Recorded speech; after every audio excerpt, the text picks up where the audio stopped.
최근 원피스 1022화 백수해적단의 상위 간부 블랙마리아, 사사키, 울티, 페이지원, 후주가 포함되어 있는 토비로포가 전멸하였고 루피 연합군의 기세가 점점 더 세지고 있습니다.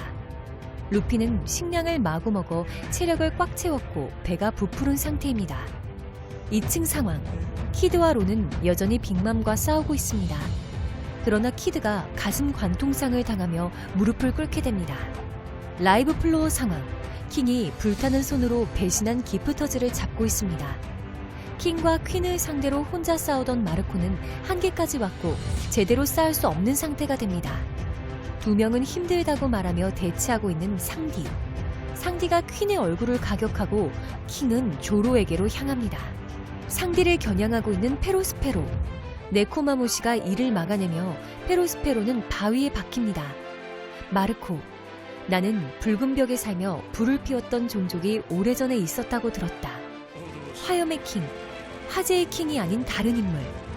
퀸과 킹이 마르코에게 각각 레이저, 파이어볼을 쏘려 하자 마르코는 항복을 선언. 나는 여기까지야 라고 말한 후 두 손을 듭니다.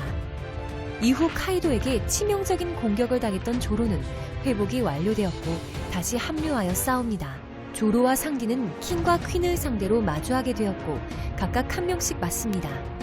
조로왈, 이 싸움을 우리가 이기면 상디왈, 루피가 해적왕이 되는 모습이 보이기 시작하겠지.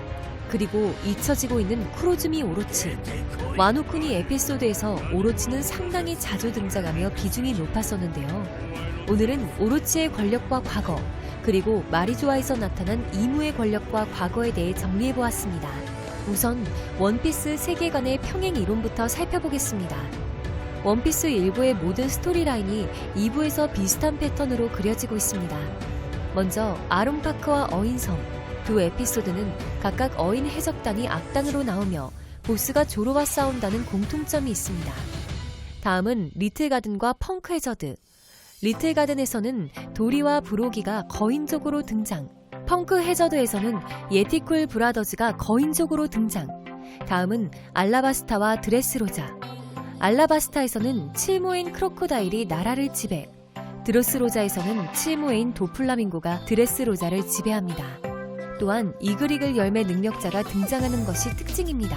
이외에 특이한 주민들이 등장하는 하늘섬과 조우섬, 동료 구출이 중점인 NES 로비와 홀케이크 아일랜드 등 원피스 1부와 2부의 스토리가 평행이론이 됩니다. 원피스 1부가 시작되는 1권의 표지, 원피스 2부가 시작되는 61권의 표지. 표지 또한 동일한 구도로 그려져 있습니다. 갈매기 위치까지 디테일하게 똑같은 것으로 보아 의도적입니다. 평행 이론을 보면 하늘섬 에피소드 당시에 의미심장했던 로빈의 대사가 떠오릅니다. 역사는 항상 반복된다고 말했던 로빈. 원피스 1부와 2부의 평행이론뿐만 아니라 어쩌면 공백의 100년 역사도 루피를 통해 비슷하게 재현되고 있지 않을까 싶습니다. 그리고서는 와노쿠니의 오로치와 추후에 등장할 이무도 평행이론이라고 생각하고 있습니다. 먼저 오로치의 과거를 살펴보겠습니다. 먼 과거, 오로치는 쿠로즈미 일족이라는 이유로 쫓겨다녀야만 했습니다. 오로치가 직접 지은 죄는 없지만 과거의 할아버지가 저지른 죄 때문 오로치의 조부는 쇼군이 되기 위해 권력투쟁을 했었고 차기 쇼군 후보자들을 하나씩 내란을 가장하며 몰래 죽여나가기 시작했습니다. 그렇게 오로치의 조부가 쇼군이 되기까지 한 걸음 남았을 때 쇼군의 후계자인 쿠즈키 스키야키가 태어나버려 계획이 무산되었고 쇼군의 자리를 스키야키에게 뺏기고 맙니다. 이후 쇼군의 후보자들을 죽인 것까지 들통나여 쿠로즈미 일가는 모든 지위를 뺏기고 거리에 나뒹구는 꼴이 되어버렸습니다. 결국에 쿠로즈미 오로치는 잡일 담당을 하는 낮은 신분으로 생활해야 됐고 해당의 모습이 추후에 등장할 이무의 과거 모습과 비슷할 것으로 추측됩니다. 이무는 공백의 100년 시기 낮은 신분을 가진 일족이었고 권력과 힘을 탐내어 오로치처럼 긴 시간 동안의 계획을 준비하며 어떠한 사건을 저질렀을 것입니다. 오로치는 쿠로즈미 히고라시를 만나 쇼군이 되기 위한 계획을 듣고 실행하기 시작했었습니다. 코즈키 가문에게서 돈을 빌리고 얻어내 무기를 생산하려 했고 이후 카이도와 연주를 만들고 스키야키의 시종의 자리까지 올라섭니다. 그리고 스키야키에게 독을 먹여 병들게 한 후 오뎅의 대행 신분으로 와노쿠니의 쇼군이 되는 데까지 성공합니다.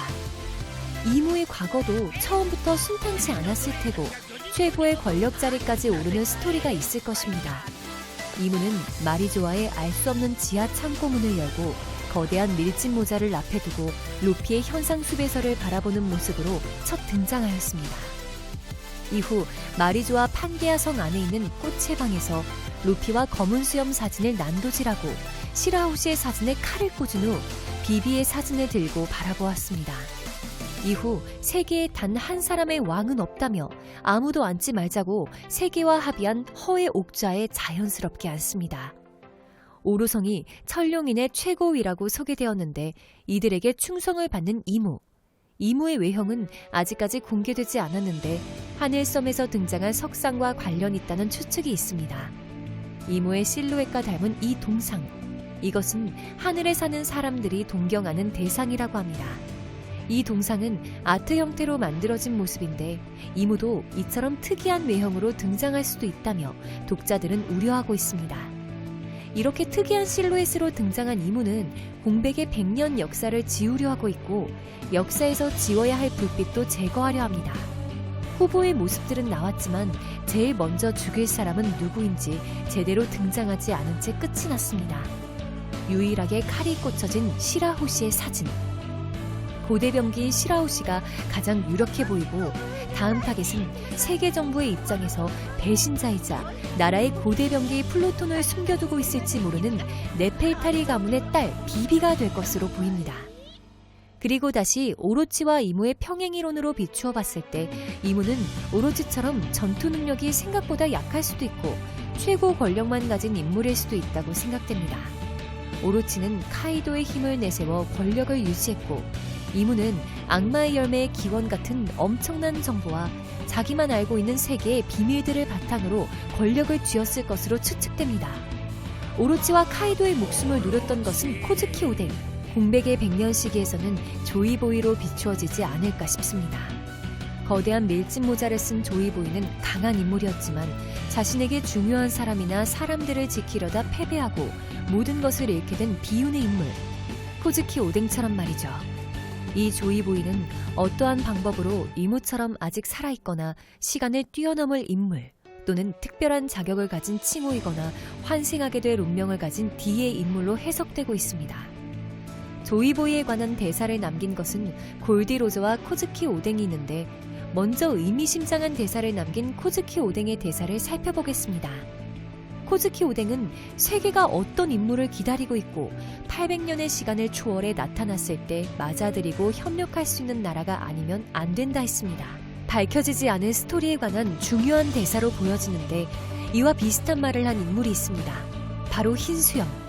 로저의 뜻을 잇는 자들이 있는 것처럼 언젠가 에이스의 뜻을 잇는 자가 나타나며 혈연을 끊어놓는다 해도 그 녀석들의 불꽃이 사라질 일은 없지. 그렇게 먼 옛날부터 계승되어 왔고 미래, 언젠가 수백 년의 역사 전부를 짊어지고 이 세계에 도전할 자가 나타난다는 말을 남긴 흰수염. 이처럼 원피스 세계관의 역사는 사라지지 않을 테고 모든 역사를 알아낸 D의 일족이 이무에게 도전하며 마지막 최종 에피소드가 진행될 것으로 보입니다.